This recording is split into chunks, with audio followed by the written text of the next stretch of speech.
Okay.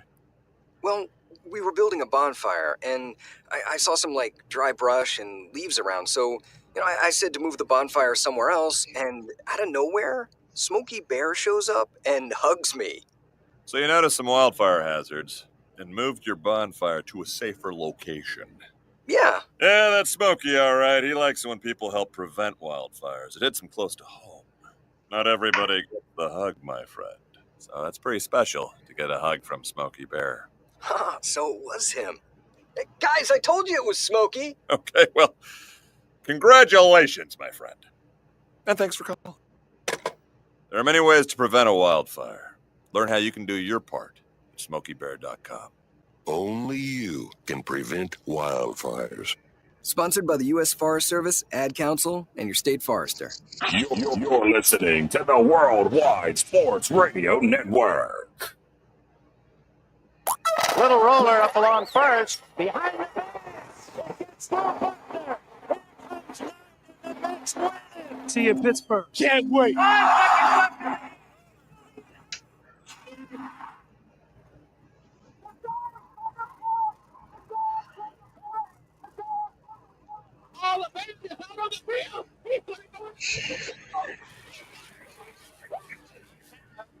Looking, going in the end zone.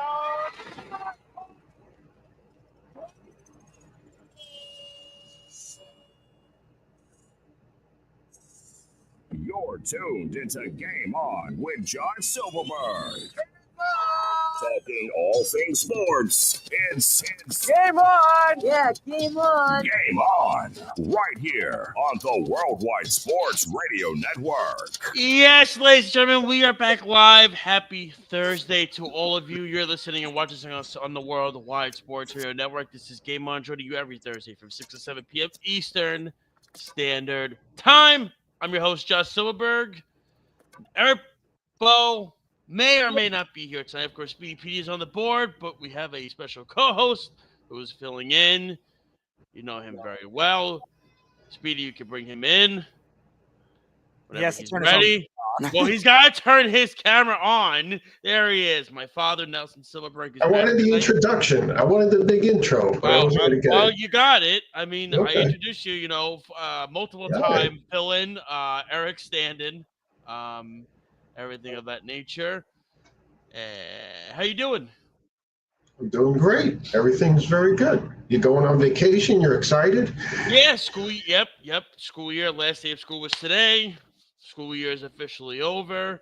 Everybody is on break. The whole house is on summer vacation. So it is fantastic.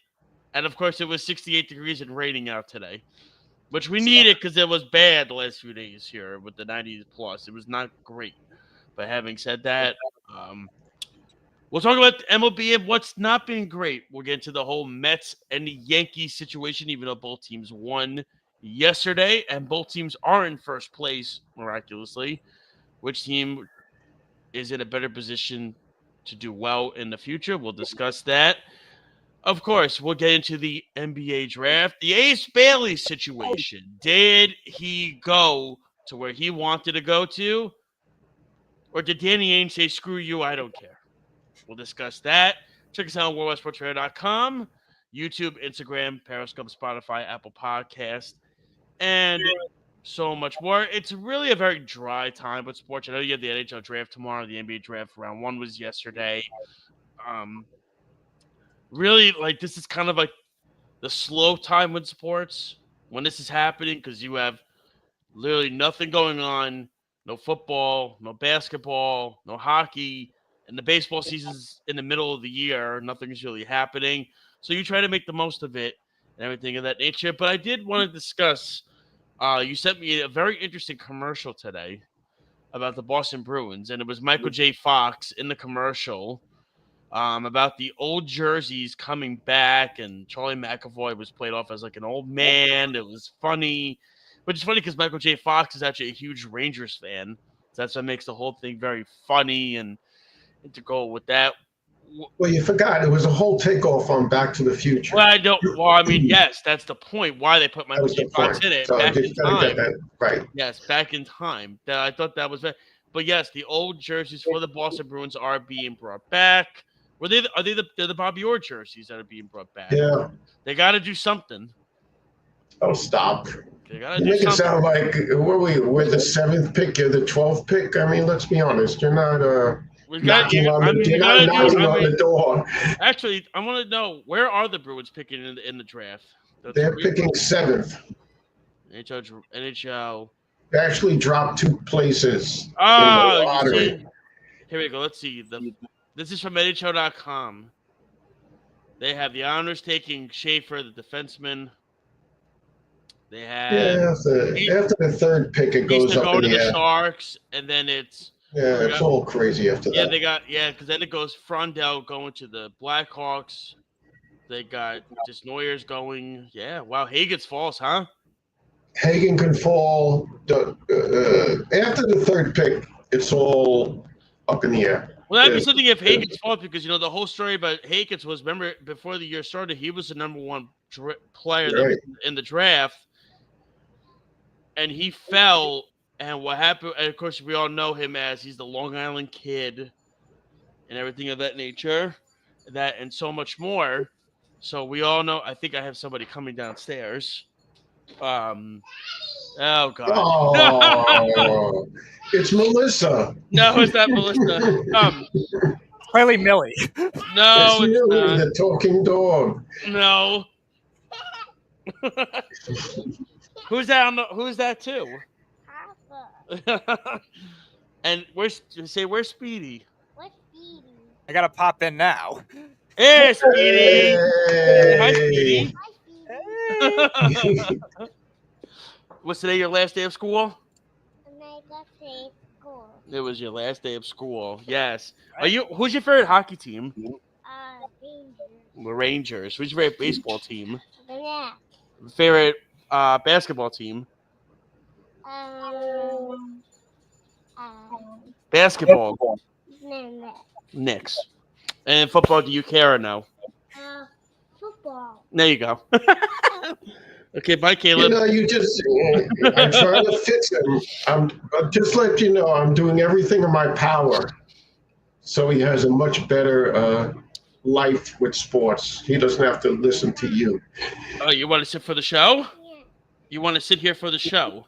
Well, we're just going to talk sports. You want to talk sports? Yeah. Okay, we'll talk sports. What'd you say? Yeah, I guess he's staying here.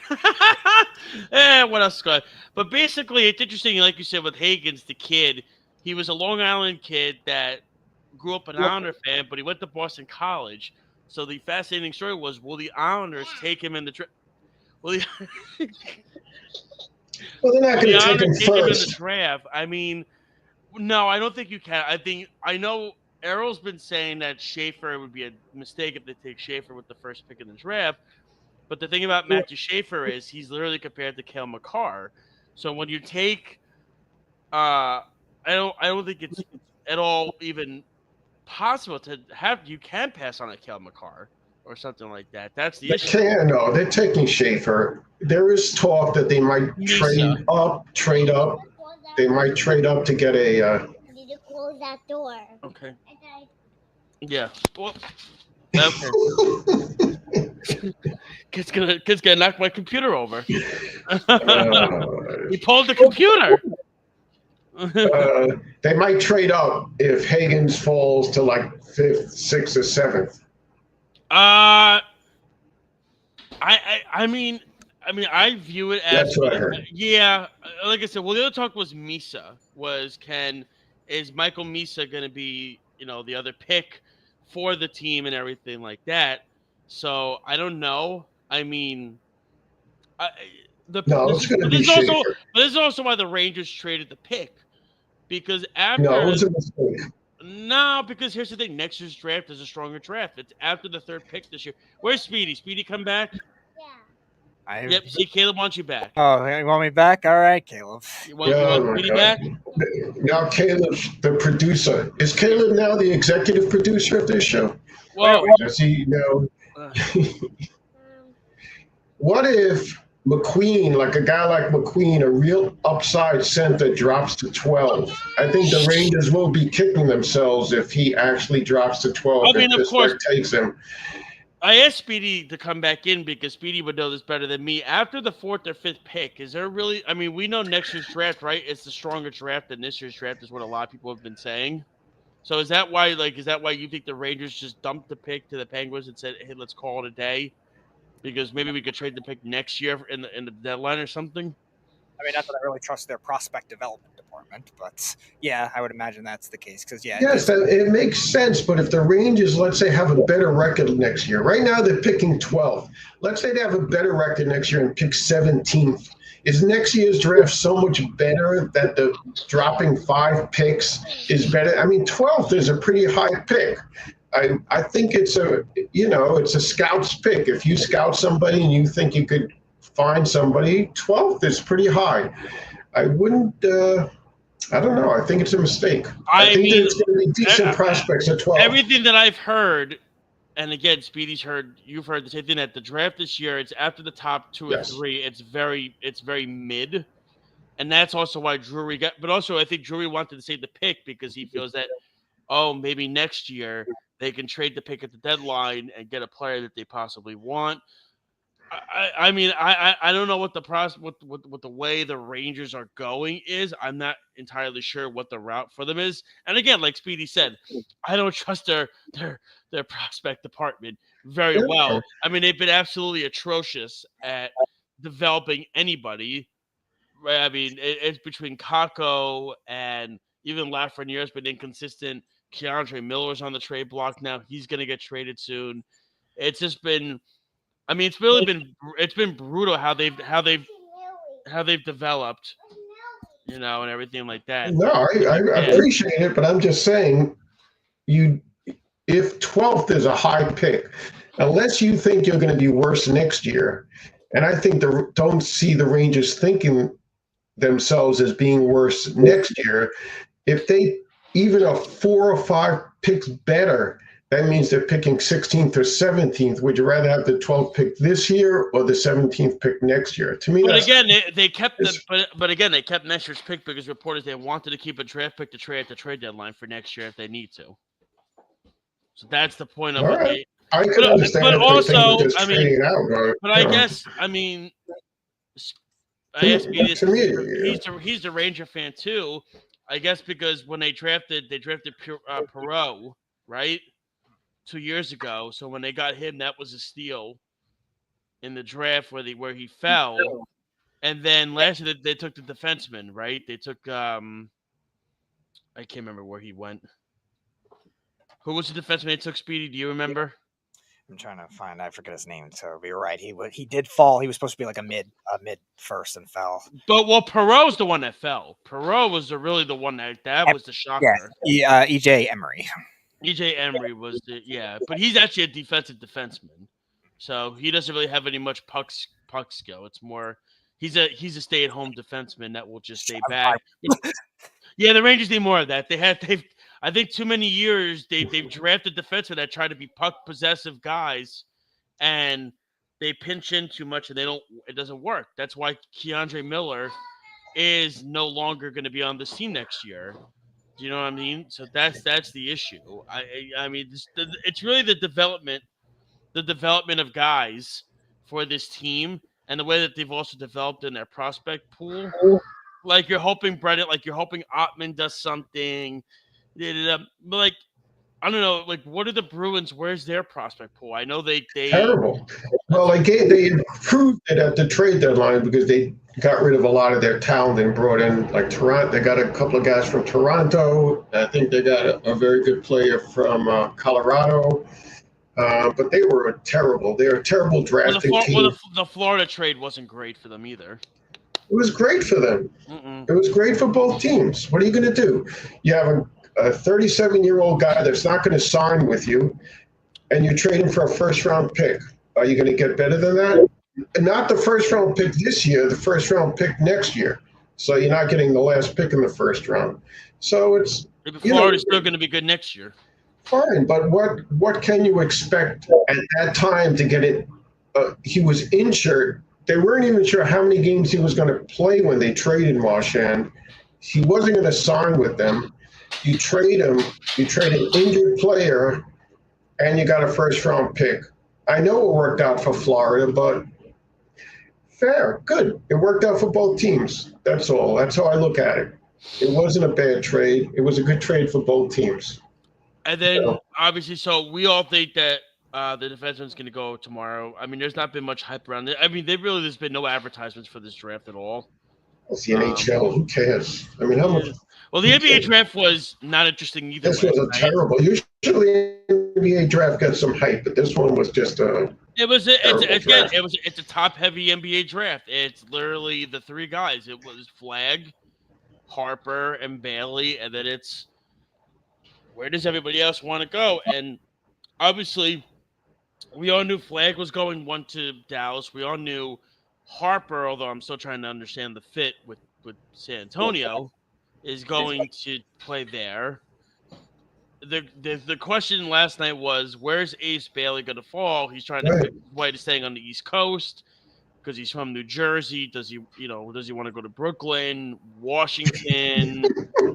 How many guys want to go to these teams? I mean, have you ever heard of a player that goes, he wanted to stay on the East Coast? I know, but I really think he tried so hard. Well, actually, if he really wanted to stay on the East Coast, but the problem was he didn't trust the way they're running the organization was Philly. Right. That was his best shot. And he said with Philly, I don't want to go there. And then Paul George came out on his podcast, and Paul George literally said, how about you actually play a minute in the league first before you start to say anything? So I'm The one team he didn't want to play for on the East Coast is the only team with any upside potential. Of course. He just wants to play for the two worst East Coast teams. Because he wants to be the face of the franchise. That's what he wants. Yeah, and a guy like that, and he comes out with these comments and these quotes, kind of Anthony Edwards-esque. But the difference is Anthony Edwards is one of the best players in the NBA. Yeah. And Anthony Edwards didn't do this when he came out of college, by the way. He was a quiet kid at Georgia. He didn't do this. He got this confidence up. I mean, Bailey just comes out, guns a-blazing, and is literally saying this and that. But it's also, but it's just so funny that, of course, out of all the teams that draft him, of course, it's Danny Ainge that's just like, I don't care, man. I don't care. Yeah, you're either gonna show up or I'm gonna get a haul back for you for next year, and then that's he didn't really care. I mean, that's why he's one of the best. He is really one of the best GMs. He's very annoying. He hates the Knicks. Well, he hates the Knicks. Well, you don't have to live with him, but if he was your GM, you'd be pretty happy. Of course, but it's been known that he does hate the Knicks, though. Yeah. Well, he grew up under the Celtics, and at the time it was all, it's a lot of animosity between those two teams. So it makes perfect sense, but that's the way it is. I mean, that's the way it falls. I really don't like this whole thing where players come out and they try to, demand exactly what team should take them and not take them or whatever. It's just turns into a bad taste in your mouth for this whole thing. I mean, let's be honest. Everybody roots for their teams. Everything, the last thing you want is a player coming out and just bad-mouthing your team, saying, I don't want to go there or something. Unless it's the Jets, then I understand it. But in all other situations, I really don't get it, I mean, it's crazy because I know the second – I thought everything happened last night. I didn't know the second round was tonight. I thought it all happened last night. I know, they're crazy. You can't get 2 rounds of the NBA drafting. I mean, that's what I said. I said, come on.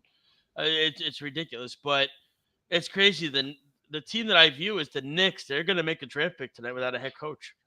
I know. Great. But don't you find it interesting that basketball, there is so few players that can have an impact on a team in a basketball draft more than any other sport that it only has 2 rounds. Like after that, it's like garbage. Well, because it's only. I mean, it can have an impact because, again, you're talking about the impact of the players right away, or you're talking about. No, just like you take this draft, there's going to be 60 players drafted approximately, right? Out of those 60 players, maybe 8 of them will be real players in the starting possibly. lineup. Yeah. That's less than any other draft. Baseball, you find plays in like the 10th, 11th round and stuff like. In the NFL, you could find diamonds in the rough in the 7th round.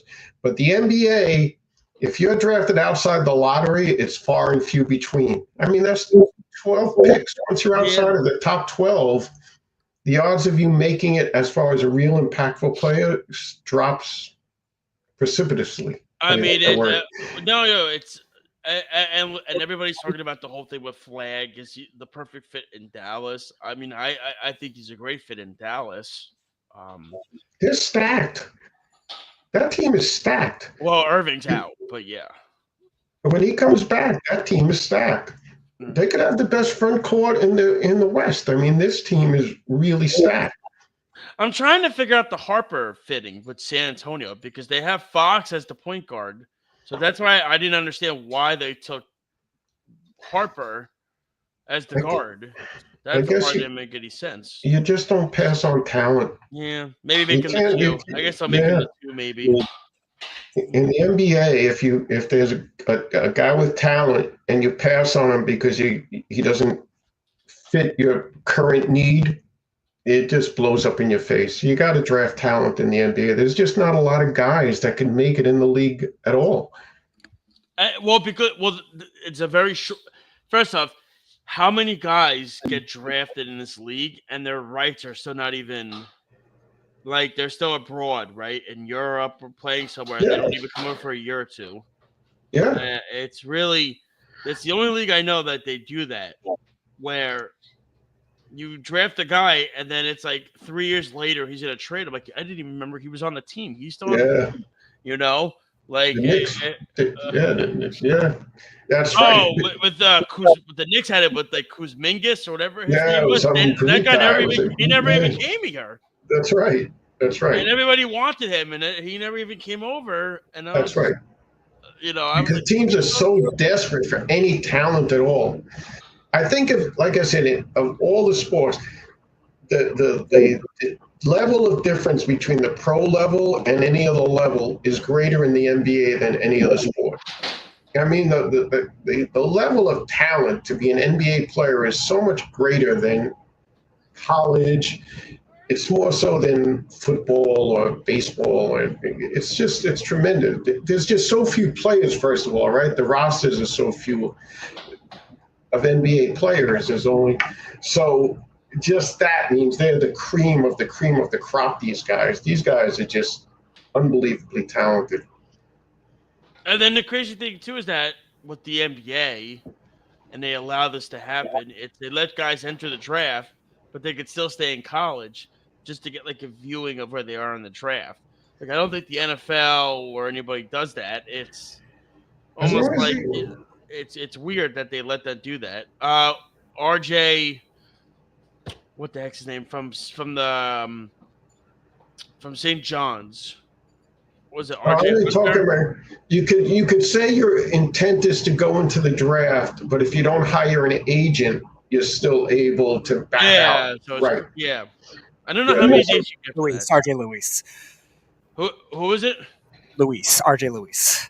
Oh, okay. What did I say? RJ Hunter? Oh my God. RJ Hunter was that kid's son with the dad fell off the board? I called that upset. It was a 14 seed. Yeah. He felt the Celtics took him in the first round, right? Right. Oh my God. You mean to play? Oh. The one who I said as a joke, RJ Hunter, his dad fell off the bar stool once when he was in the March Madness. He had the broken leg. That's right.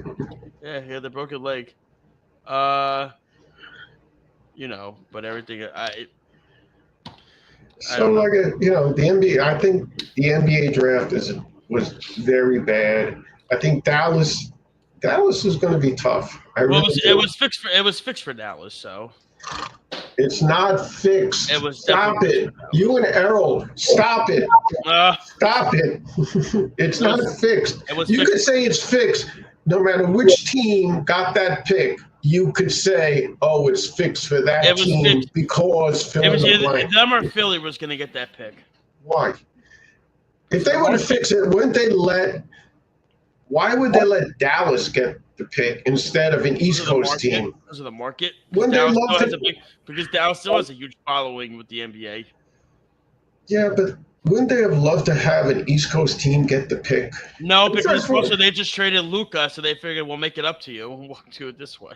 And Dallas made it into the playoff game, didn't they? The playing game. So if it was fixed, then why would Dallas even try to get into the playoffs? You're telling me and who's in on this fix? Adam Silver, 100%. No, but who else is besides you and Adam Silver?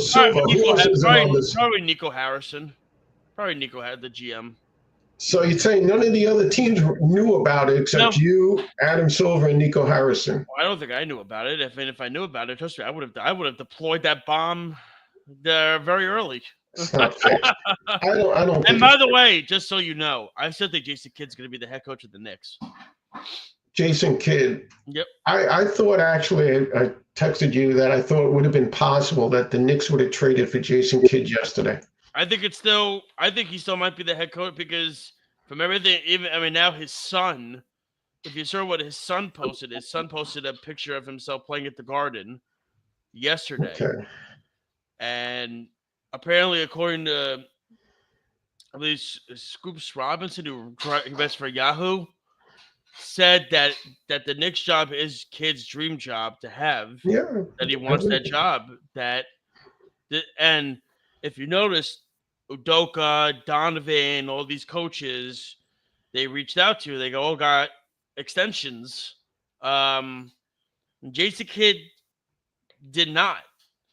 And if you hear Jason Kidd in interviews, Jason Kidd, like they asked him, like I think he was talking about Cooper Flag the other day, and he was like, "Yeah, he's gonna be a good player." Like he didn't sound like we're gonna do this.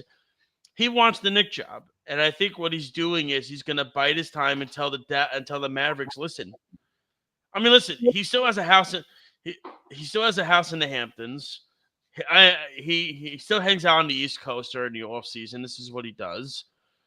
All he has to do is say it. He doesn't have to bide his time. All he has to do is go to Dallas and say, "I want to be the Knicks coach." He is my favorite player of all time in the NBA, but he also is, as a character, he is also one of the biggest D-bags on the planet. Yes. So, but the crazy thing is everybody always talks about the offensive prowess that Jason Kidd could bring to the Knicks. I'm like, everybody talks about the offensive game that Kidd could bring to this Knicks team. I'm like, he was I believe 3 or 4 time all-first NBA defensive player, all-first team. He was a very good defensive player. Everybody forgets that. We look at the point guard, and I think what we need to talk about is Jason Kidd's career in itself. It's the fact that he got the New Jersey Nets to not one twice, but 2 years in a row. Now they were never going to win those finals. Yeah, but they made it to the finals 2 years, right? But the fact that he got them there, and the next best player on that team was an overrated Kenyon Martin. Kenyon Martin was a good player. He was a mediocre player. He was very good on Denver. He found his game on Denver. He didn't really find it great with the problem was Jefferson got there too late. Richard Jefferson. He got there too late with Kidd. And then they tried to put Vince Carter together when Carter was kind of over the hill at that point. Still pretty good, but so the question is first of all, is Kidd a better coach than Tibbs? So are they upgrading? I think in the needs that the Knicks need, yes. And what I mean by that, there are certain aspects of needs that they, player accountability, offensive game planning, player first guy. I think those are where he excels over Thibodeau. I think that's where the excelling gets over Tibbs. The funny thing, I think looking at it, I think the issue right now, and his player development, by the way, development is very good too, Kidd. A la Jalen Brunson. So I looked this up, and I think Kidd makes about $7 million a year as a coach. And the number one salary for head coach is like $17 million a year. And that's what's the name on Golden State. Which makes sense. I mean, it should be Right. Carlisle should be up there too, but he's not. Right. So if you look at a guy that a team that notoriously overpays for coaches, well, you don't have to look much further than the New York Knicks. They pay crazy money for name coaches. So if Jason Kidd wants to go to the Knicks, a big reason will be money. Money, location. I think the team around. I think the team around. I mean, the reports are coming out now that the names that have been floated around are Mitchell Robinson and Mikal Bridges. I don't see it happening unless somebody blows the Knicks away for Bridges. I mean, like I said, I think in what the Knicks need right now, Kidd does do better than Tibbs, and also Kidd has been to an NBA Finals. That's the one caveat that he has over Thibodeau with less talent, by the way. With less talent, I know he had Luka and Kyrie, but that was it. There was literally nobody else on that team, and you had two ball dominant players in Kyrie and Luka, and you still managed to get there to the finals. I could ask Speedy, but I don't know what the East was like back then. I don't remember if it was just sort of that in between time where there was no really good East team. Oh, what, the West? No, how they got to the finals through the East. You know, who did they have to play to get to the finals? The Nets. Like, who were the New Jersey. Yeah, who were the really good teams? Did they really have to beat anybody? Was it just a weird time in the East that was just like next year is going to be? Basically, next year is going to be a cakewalk. You know, it's not going to be I'm not saying the Knicks are going to be the one to do it, because certainly Detroit could do it. But what I'm saying is that looking at the best teams, they're on a downward turn. So let's see, 2000. No, this is 2000. What year was that? 2004. Oh no, that's 2024. Why? No, I said 2004. Hold on a minute. I'll find it. That's all right. We can keep talking. Yeah, no, I'm just trying to see. Okay, I was a year early. I was a year late, so let me do it 2002 first. Okay, so 2002. The Nets were the 1 seed. Right. They beat Indy in 5. Remember, the first round was only 5. 5 games then, right? New Jersey, they beat Charlotte in 5. A dog. Yeah. And they beat Boston, who was a 3 seed, in 6. Detroit got upset by them. And then they got swept by the Lakers. The Lakers weren't even the 1 seed, by the way. Remember, that was the crazy. That's San Antonio back then? No, that was the crazy Sacramento series. Oh, it was the 1 year. Yeah, remember when they got screwed? Yep. With the Fisher play, and it wasn't a foul, but they called it a foul. That screwed up the whole series in Sacramento. Yeah, and then but the Nets were the 1 seed. Yeah, the Nets were the 1 seed, and then the next year, the Nets were the 2 seed. Right. They had. So they were a good team. They beat Milwaukee. That's when they went to 7. So they beat Milwaukee in 6. Then they swept Boston. Then they swept Detroit, who was the 1 seed. Okay. They actually took the Spurs to 6 games in that finals. So they won 2. Yeah, they won 2 of them. They got swept by the Lakers. Okay. Yeah, but they got the. They got. So they were like a shock. They were good. Yeah, I mean they were. Let me see. The Nets record 49-33 that year. And then 2002. And that was when they were the 2 seed. As a 2 seed. That was 2 seed. Yeah, they were 52-30 when they were the 1 seed. Okay, that's like a good record. Not great for a 1 seed, but I guess so. What was Cleveland? I guess Cleveland was a lot better, right? Cleveland? And then I'm trying to think. I think the next year, 2004, they got. Didn't they get Vince Carter?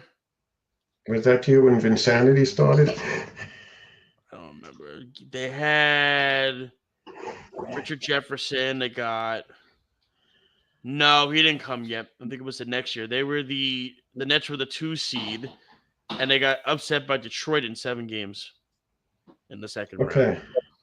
And then I think they tried to salve. That was when Detroit beat the Lakers. Remember when they had Karl Malone, Yeah. and that whole. Yep. And I think the Nets. This is when the. Let me see. The Nets. No. The window was already closing at that point. Yeah, they were 42 and 40. I'm trying to see. Yeah, that's when they got. That's when they got Vince Carter to try to salvage it, and it was too little, too late. They got. They were an 8 seed.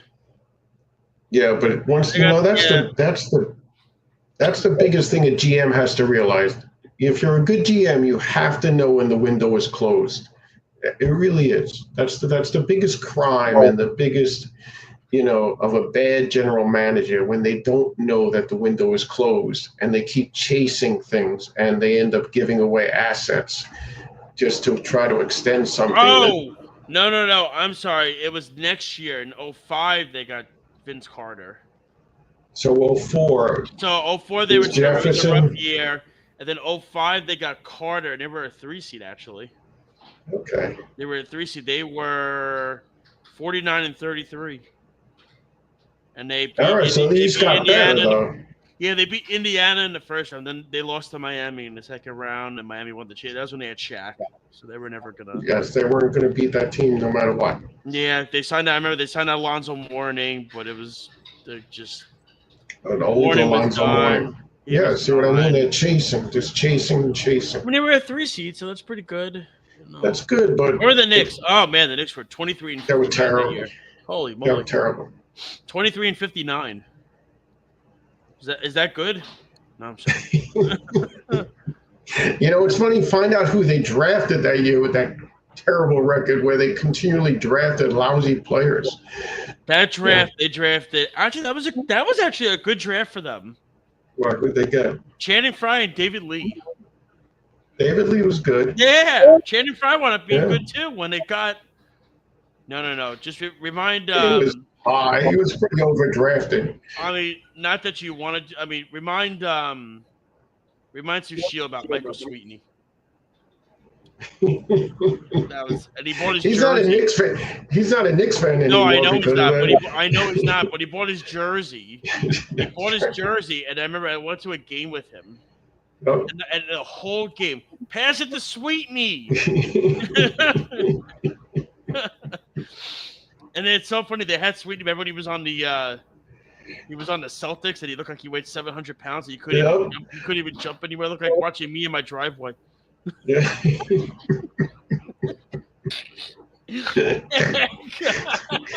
It's terrible. Yeah, it's so bad. Imagine what he looks like now.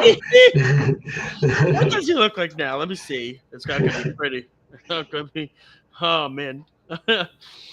I gotta tell you, he was a big boy when he was on the Knicks. He was big. Now he's probably got diabetes. I'm telling you, big guy. 1 foot. He is right now.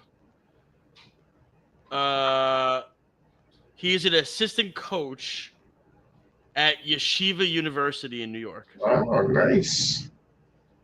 So he sticks around town. He's staying around town. Yeah. So very nice. I mean, but that was woofa. That was a bad draft for the Knicks. That was tons of bad drafts. Terrible draft. Oh yeah. Speedy, if you want to chime in on this, you can talk about bad drafts if you want to chime in. I know Speedy chomping at the bit. Go back to the dark days. I mean, it's just so funny. Like you see like LeBron James, Carmelo Anthony, Chris Bosh, Dwayne Wade all in this draft, and then the Knicks get the 9th pick and they get Michael Sweetney. It's like, what happened? Like David West was there. Like David West was a good player. They're taking him. Yeah.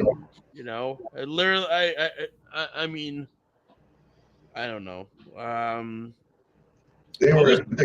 What was the year they took Curry? You mean they didn't take Curry? No, they traded for him. I should say they traded for him with the Bulls. Yeah.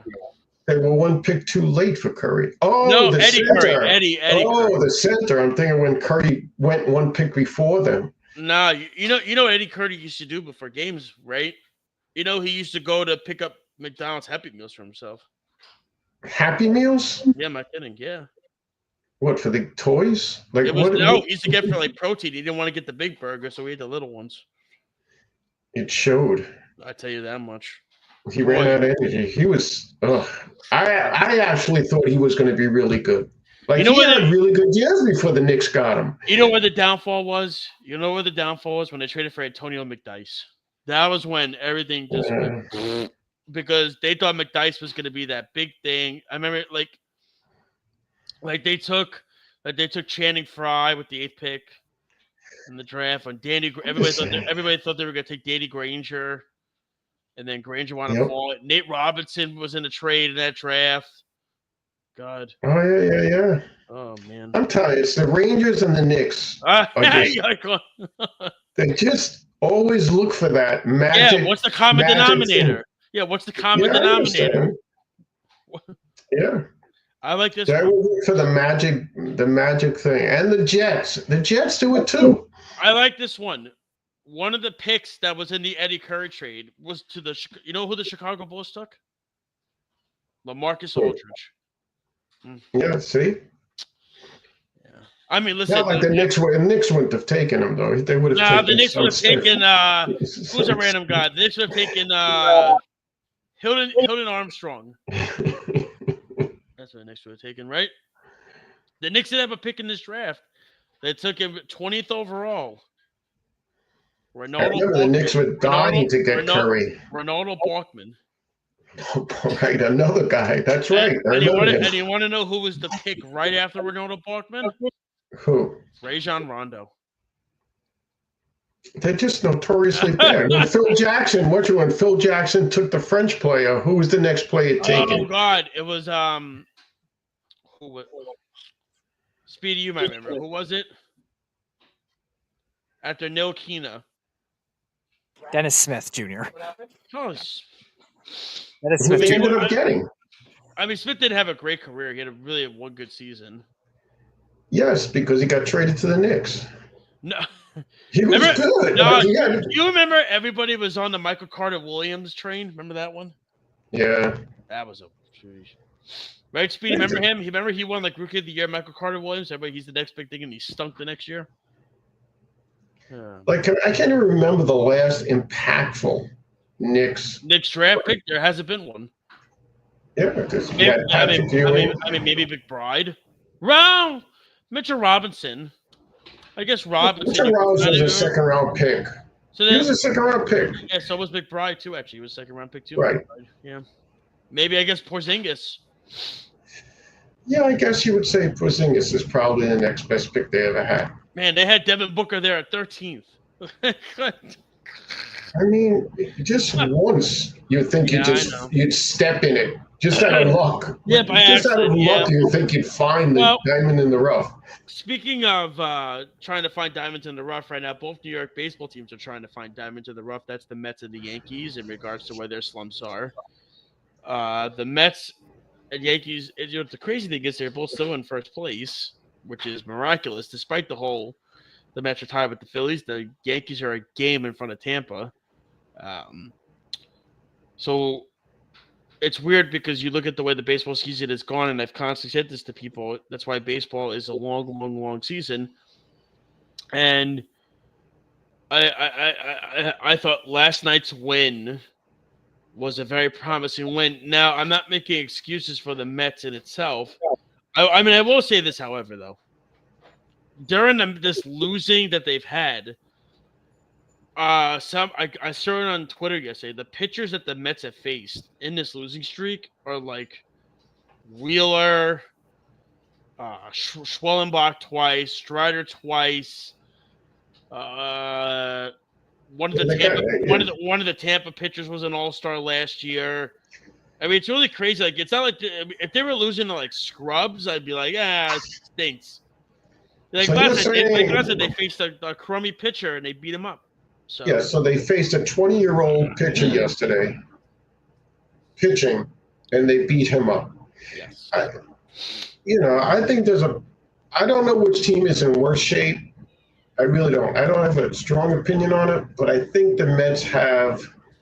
I said it the last time I was on the show, and I think there's a lot of red flags with this Mets team.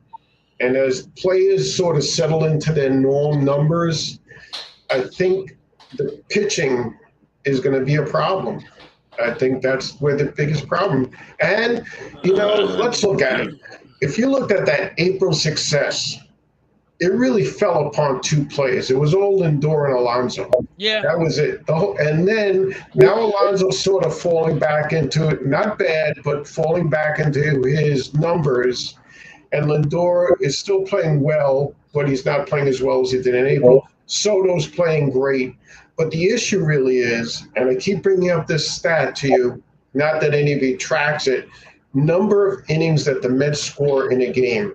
That if the Mets are notorious to score runs in only 1 or 2 innings every game. And to me, that shows that the lineup has no flow to it, that it's a tremendously imbalanced lineup, that a team that's only capable of scoring in 1 or 2 innings means that only 1/3 of the lineup is capable of putting damage onto the board, and that the rest of the line goes away quietly, and that's like 2 innings. So you get that top of the order lineup.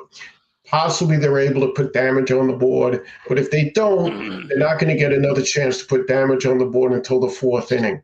And that's really what's going on with this team, that the lineup is not long enough. And I think the Yankees have the same problem, basically. I think the Yankees, they're very similar in that the Yankees lineup has that. It might even be less so. I mean, their lineup is so small as far as true damage, that it's very easy to pitch to the Yankees. Yeah. Who are you looking at? No, I'm watching. Is that Caleb running around? Caleb, he has a drill, and he's drilling his bus. Yeah, a real drill? Like a real drill? No, like a toy drill. Okay. So I'll have to call child services on you guys. Yeah, no, I'm not Tyreek Hill. Don't worry. I don't leave things around like that, so don't worry. No, I agree. I mean, listen, baseball's a long season. I think both teams will make the postseason. I think things will get together. And also that's what the trade deadline is for, as well, to get fixes and everything like that, and needs and necessities, and both teams will be involved in that. I'm curious. What the needs are going to be for both teams. With the Yankees, they need both teams need bullpen. That's what both teams really need. They need bullpen help. That's what both teams really need. Right. Every team in baseball needs bullpen help, right? Okay. But the Mets desperately need outfield hitting. Well, that's the thing. And I think the good thing is there's actually going to be a lot of outfield players that are going to be on the market you could get, like a Mullins, a Duran, I saw a couple other names on the list as well. I can't remember their names off the top of my head. There are a couple of names that are going to be out there that are going to be available at the deadline where they could be had. Even a third baseman, if the Mets wanted to say, maybe we should go this route, they could trade for like Eugenio Suarez from Arizona, whose contract is expiring after this year. He's got 25 home runs and he's hitting 260. That's what you could call Arizona and be like, what do you want? What do you want for Suarez? You're not going anywhere this year. His contract's expiring. If we could put him in the middle of the lineup, what would you like? And then again, even like Baltimore, if you want to call about Cedric Mullins, you could ask about Mullins. Say, okay, what's it going to take to get? And he's on an expiring contract, Mullins. So what could you trade him for? Like, that's the key thing. There's so many available parts that the Mets for needs that they can get, where they don't have to, be overzealous. But they don't have to. Well, that's the thing. Stearns will not do that. Stearns is smart enough to not do that. That's Stearns will never do that. He will make sure he will not overpay for guys, and that. So that like I say, if they play McNeil in center field, they're desperate for outfield hitting. Of course. I mean, McNeil made a nice catch yesterday, but I completely understand with what you're saying. I Everything of Not that nearly nature. as good as the Braves catch. Also, that Oh, catch Harris? was amazing. Well, Harris That should be catch was doing that. amazing. I mean, they gave Harris an 8-year deal, and he's the Yeah. worst on-base percentage player in the league right now at 240. Yeah. I know that catch. How do you have a 240 on-base percentage? How is that even possible? Like, you got to be doing horrific stuff at the plate to literally have anything that low and say, yeah, this is competent enough to play him every day. That's the part where I'm just like, I don't know. But we'll see what happens there. I mean, I know the trade deadline's in a couple of weeks and everything like that. But Is it time to talk about my crazy idea for bullpens openers for every game? I mean, you can. I mean, if you can, if you want to do that. My strategy is there should be 2 pitching rotations in baseball. The first rotation is your opener rotation, and they only pitch 2 innings a game. Wait, hold on, Speedy. Speedy, come in. Where is he? What do we got here? Hold on. This is all right. You got to listen to this. You have to listen. This is the idea. You're an analytics guy, so this is right. So this is the analytics part of it. Teams right now are totally destroying their bullpens of overuse. All the bullpens are getting overused. All the arms are getting slammed. Okay. So the problem is that bullpen arms get used day after day because starting pitchers can't go deep enough into games. There's no such thing as complete games anymore. I know Peterson got one, but that's an outlier. So my plan is right now is you now have 2 rotations. You have your opener rotation, which is a 3-day rotation where you take your 3 best bullpen arms and possibly minor league starter arms. They go every 3 days and they pitch 2 innings, the first 2 innings of every game. After that, the starter comes in and tries to pitch 6 innings every game.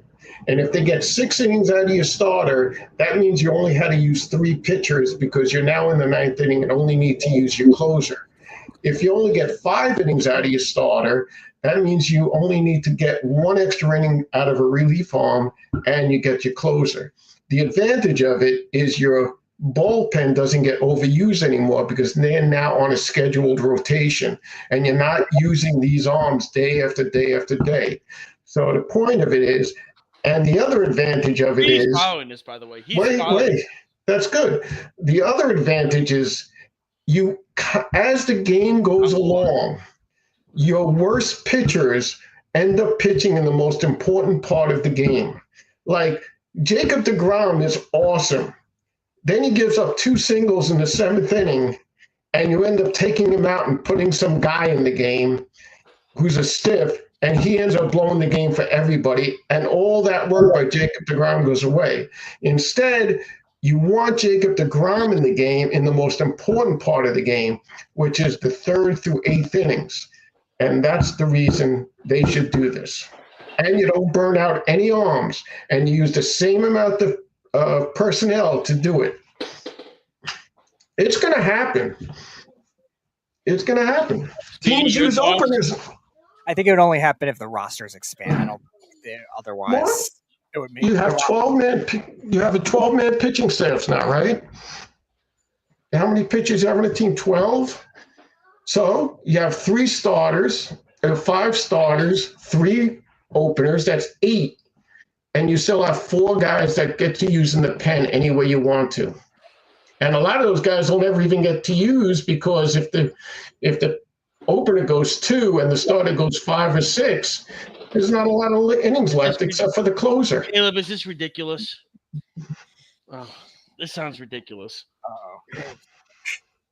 Does this sound ridiculous? What do you think? Say it's Papa, you're right. Say, what do you get? Here, I'll take the headphones off. Here. Okay. He's calling for you, Speedy. Hi, Papa. Hi, honey. How you doing? Good. How was school today? How was school today? Stevie! Yeah. Speedy, There you calling go. for you. That was the most enthusiastic I think I've heard him with calling. You see? I approve. Yeah. Who's your favorite player on the Mets? Juan Soto. Juan Soto. Juan Soto. Papa. What? Can I come over here? Okay. You got to come over to my house? Say goodbye. Have fun. Yeah, that was so much fun.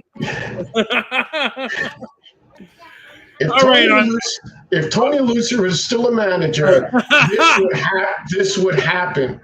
He would have thought of doing this. Oh my God. Well, on that note, again, we will not have a show next week. We'll be away, everything like that. But we'll be back in 2 weeks. But you can check us out on worldwidesportsradio.com, YouTube, Instagram, Periscope, Spotify, Apple Podcasts.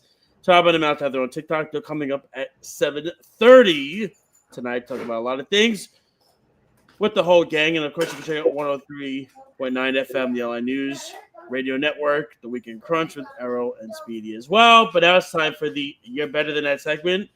Speedy, you want to start first? All right, so I'm going to take shots at the Darren Waller with the New York Giants, who said in 2023, He still exists? Brian Dable forced me into retirement during the Bills game by making me play fullback. Yeah, that's part of playing tight end is blocking, Darren. There's a reason for that. I know you weren't very good at it, but Darren Waller, you're better than that. Okay.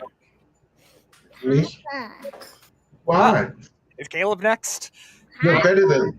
Here, you want to say something first? Yeah. Okay, Papa goes first. Okay, I'm going to talk about the Knicks situation with the coaching, that you don't fire a coach when you have a successful organization unless you absolutely know who's going to take their place. The fact that this is going on so long means that they never had a plan, and it just makes the organization look bad and a little aimless. Huh? Caleb, what do you think? Good? Yeah. Thank you. Okay. What do you want to say? What's you're better than that? The Rangers. What about them? They stink. Don't play. You just stand up and then go. Okay, your turn now. No, Papa doesn't like the Rangers. Remember, Papa likes the Bruins. Papa, what you like? I like the Bruins. Do you like the Bruins? Yeah. No, you like the Rangers, I thought. No, he doesn't. All right, my You're Better Than That is quite simple. It's essentially MLB umpires and how I just don't understand how everything is always so difficult for them to get something correct when it's standing in front of their face. That's the part to me that I'm confused with at this point, because you have replay, right? You have replay. It's there for a reason, and it's not being used correctly at all. So that to me is, I don't understand. What are these guys doing? Eating donuts in Chelsea all day? You know, in the words of Charles Barkley, sitting in their mother's basement, you know, and everything like that. And everything like that. So, hold on. I'm almost done. Oh, well, then go figure it out. On that note, ladies and gentlemen, thank you so much for tuning into our show today. It was great, Dad. Thanks for filling in. I appreciate it. Thank you. I enjoy it. Thanks to Errol to let me reaching the masses with my opinions. I want to thank him for letting me on the always network. a good job. Always a good job. Any last words from anybody? Yeah, thank you to our younger surprise co-host. That's right. Ken, do you have anything you want to say before we're done for the night, or you're done? He's just reading. Wow. He's reading about Easter. Wow. All right. And on that note, ladies and gentlemen, enjoy your sports. Job in the Mouth is coming up next. This has been Game On the Worldwide Sports Radio Network. We'll see you in 2 weeks. Have a happy and healthy 4th of July as well. We'll talk to you then. Thank you, Speedy. I appreciate that. And we'll talk to you all in 2 weeks. Have a good one, everybody. Bye-bye. It's the Worldwide Sports Radio Network. Ranger Station, Ranger speaking. Hi,